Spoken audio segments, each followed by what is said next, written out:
удовольствием присоединяюсь к акции «Читаем вместе с ИСЯ». Сергей Александрович Есенин, с добрым утром.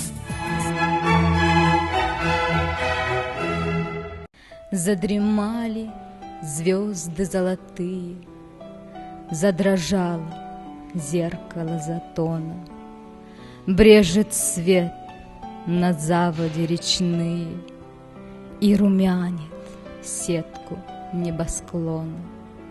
Улыбнулись сонные березки, растрепали шелковые косы, шелестят зеленые сережки и горят серебряные росы.